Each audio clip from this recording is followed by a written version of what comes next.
what else can you tell me about the date? Well, we didn't stand very long after we got the wine. We sat down at the table, and it was a table that you kind of share with a lot. It's a long table that you would share with other people.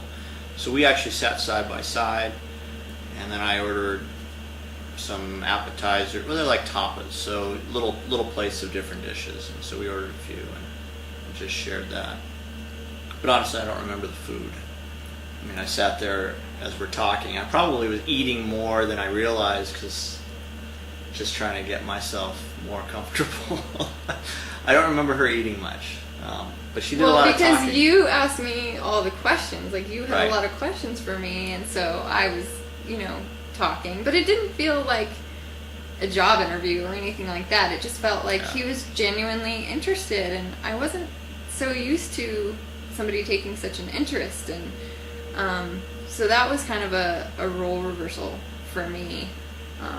Being the talking one. But I will say, before the date, before I even met her, and I knew that she was a psychologist, I knew that she probably does most of the talking. Most of the listening. I mean, most of the listening. See, I can't even think right now.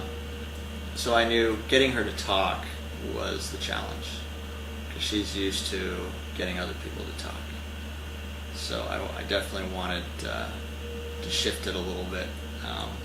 Not that I don't mind talking, but challenge her a little bit more than probably most people, as they can easily fall prey to someone asking questions and get her to kind of talk about stories. She had some great stories. One of them was when she lived in Spain, and so we had some traveling stories that we were sharing.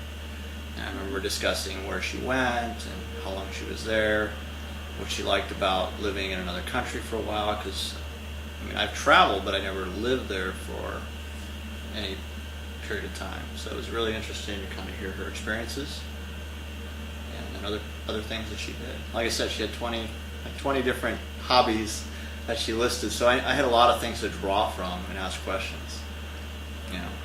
It felt comfortable. It was really easy, and like I said, it didn't feel like a job interview. It just felt more like I was catching up with an old friend who I hadn't seen for years and years, and it was just like I had known him for a really long time. It was just that level of comfort and ease being around him, and it was such a different feeling than I've ever felt before. So, it's nice. It's very gay, but it's very nice. Cool it. Let me just guess this. What, when you walked away from that first date, this is just down the street, right? So did you walk No, I mean, it's drive. Oh, Driving okay. distance. Well, you guys are head back to your cars. You had this wonderful time together. You probably should shared a few, something to eat, something to drink, and a few laughs. Got to know a little bit more about each other, and you have to decide the date's over. Who said goodbye first? How did you, when you were leaving? What were your thoughts as you were parting ways on the drive home? Or Well, I'll stop you right there, because is that a 2 minutes? well, Before we even left. This date was going so well, and it was so comfortable. We got there at 8 o'clock, and we closed the place down. So it was endless. That was the only reason why the date ended when it did. Yeah, because we were getting kicked out, and we had so much to talk about. And the more we talked, the more I wanted to learn more about her.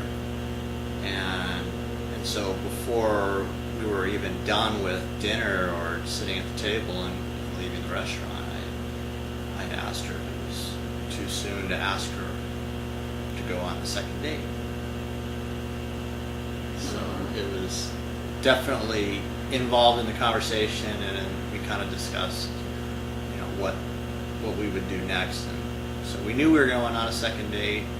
As we departed, it was more of departing and then looking forward to the next day. While we were still at the table, and I can't remember if it was before he asked for a second date or after, he gave a compliment, and he said, he's like, I had a really great time, and you're cute too, easy on the eyes.